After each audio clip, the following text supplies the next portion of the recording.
materi kuliah teknologi bahan alam. Yang pertama, materi 1 yaitu ekstraksi minyak sirih. Definisi dari minyak sirih adalah zat berbau yang terkandung dalam tanaman. Minyak ini disebut juga minyak menguap, minyak eteris, minyak esensial karena pada suhu kamar mudah menguap. Istilah esensial dipakai. Ciri utama, senyawa yang berwujud cair atau liquid pada suhu ruang mudah menguap atau terbang, volatil, menghasilkan aroma tertentu. Kandungan dari minyak sirih pada suatu bahan tanaman pada umumnya terdiri dari campuran beberapa jenis senyawa minyak sirih. Beberapa di antaranya sangat termolabil atau tidak stabil pada perlakuan suhu tinggi. Di sini terdapat hasil analisis GCMS komponen dalam minyak bawang merah.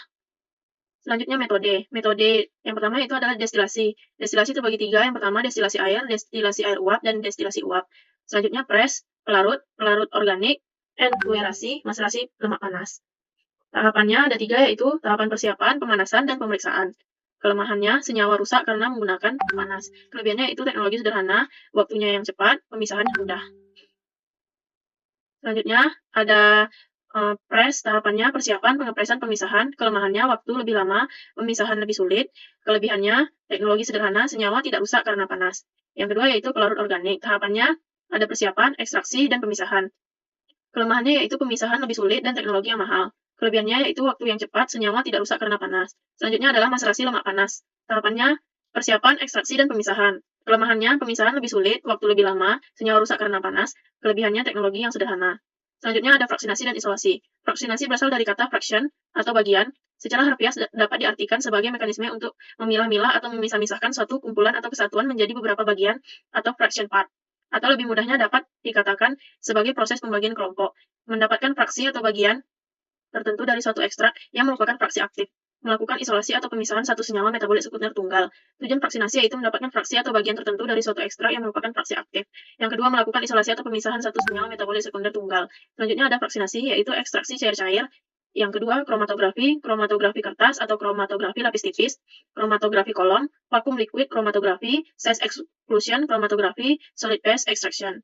Yang pertama, fraksinasi cair-cair, peningkatan polaritas, ketidakmampuan campuran antara dua komponen pelarut yang digunakan, dapat diprediksi senyawa terlarut, nonpolar, lemak atau lilin, terpen, dan steroid. Semipolar, kumarin, fenolik, tak terglikosida, atau flavonoid, alkaloid. Yang polar yaitu flavonoid, glikosida, alkaloid, kuartener. Yang kedua, ada kromatografi lapis tipis. Persiapan kerjanya memisahkan sampel berdasarkan perbedaan kepolaran antara sampel dengan pelarut yang digunakan dengan menggunakan lapis tipis pada lempeng kaca, logam, dan lain-lain. Fase diam, zat padat, silika atau alumina. Fase gerak yaitu cairan. Fase diam atau adsorben. Yang pertama, fase diam berupa serbuk halus yang berfungsi sebagai permukaan penyerapan. Yang kedua, fase diam yang sering dipakai yaitu silika gel, alumina, tanah diatomeae, dan selulosa. Yang ketiga, ukuran partikelnya 0,1 sampai 40 nm. Semakin halus partikel adsorben, maka perambatan semakin lambat. Yang selanjutnya fase gerak atau eluen. Punya kemurnian tinggi, digunakan maksimal 2-3 kali. Daya elusi fase gerak diatur sedemikian rupa hingga RF terletak antara 0,2 sampai 0,8. Komposisi campuran dapat berubah karena penyerapan atau penguapan. 5 campuran pelarut mungkin bereaksi satu sama lain. Selanjutnya penggunaannya, pengecekan yang cepat terhadap komposisi campuran untuk menentukan kondisi percobaan dari kromatografi kolom untuk mengetahui kesempurnaan suatu reaksi, untuk identifikasi obat, ekstrak tanaman, preparat biokimia, mendeteksi kontamina, dan pemalsuan. Cara kerjanya yaitu penjenuhan fase gerak di chamber 1 jam 20 sampai 25 derajat Celcius, penyiapan lempeng dan penotolan, jarak antara bercak 1,5 cm, garis tepi samping dan bawah 2 cm. Masukkan lempeng ke chamber setelah fase gerak mencapai tanda angka, keringkan, dan tampakkan sesuai monografi. Selanjutnya isolasi komponen campuran. Bercak disedot dengan vakum atau crack tube, lalu disari. Dikorek dengan spatula, disari dengan pelarut polar, disaring dengan gelas sinter. Selanjutnya analisis kuantitatif. Grafik log konsentrasi dengan area bercak menggunakan fotodensitometer. Bercak diisolasi lalu disaring ditetapkan secara spektrofotometri. Kelebihannya yaitu waktu yang relatif cepat, 15-60 menit. Yang kedua yaitu jumlah zat yang diperiksa cukup kecil, kira-kira 0,01 gram senyawa murni, 0,1 gram simplisia. Simple, dan juga kondisi kromatografi untuk optimalisasi resolusi senyawa spesifik. Kekurangannya tidak bisa digunakan untuk senyawa yang volatil.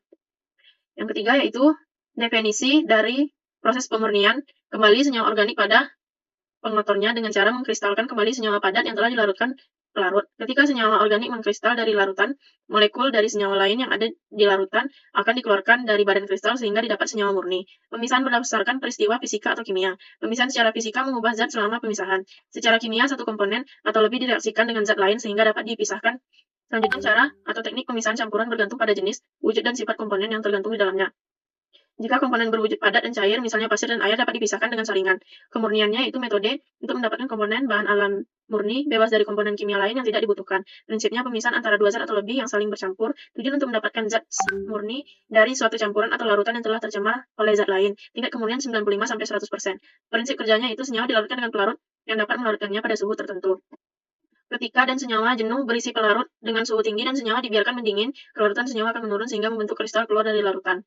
Selanjutnya temperatur yang pelarut dan pelarut yang digunakan. Pelarut hanya bereaksi dengan zat yang akan dilarutkan. Pelarut hanya dapat melarutkan zat yang akan dimurnikan dan tidak melarutkan zat pencemarnya. Titik didih pelarut harus rendah. Hal ini mempermudah pengeringan kristal yang terbentuk. Titik didih harus lebih rendah dari titik leleh zat yang akan dimurnikan agar zat tersebut tidak terurai. Setelah dilarutkan ke dalam pelarut yang sesuai, kemudian dipanaskan sampai larut sempurna. Bila pada temperatur kamar senyawa larut sempurna di dalam pelarut, maka tidak perlu lagi dilakukan pemanasan. Pemanasan hanya dilakukan apabila senyawa tersebut belum atau tidak larut sempurna pada keadaan suhu kamar. Kelebihan metode rekristalisasi dapat memberikan perbandingan daya larut yang cukup besar antara zat yang dimurnikan dengan pengotoran. Tidak meninggalkan zat pengotoran pada kristal.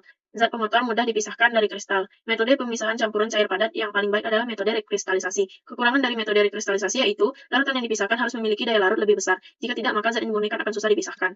Selanjutnya ini adalah alat dan fungsinya. Beker gelas yang ada di situ untuk menampung pelarut yang cocok untuk zat yang direkristalisasi. Selanjutnya ada hot plate sebagai pemanasan. Lalu ada sandbag membantu proses pemanasan. Komputasi bahan alam adalah dapat diartikan sebagai cara untuk menemukan pemecahan masalah data input dengan menggunakan suatu algoritma. Hal ini ialah apa yang disebut dengan teori komputasi, suatu subbidang dari ilmu komputer dan matematika. Selama ribuan tahun, perhitungan dan komputasi umumnya dilakukan dengan menggunakan pena dan kertas, atau kapus dan batu tulis, atau dijelaskan secara mental, kadang-kadang dengan bantuan suatu tabel. Namun sekarang kebanyakan komputasi telah dilakukan dengan menggunakan komputer.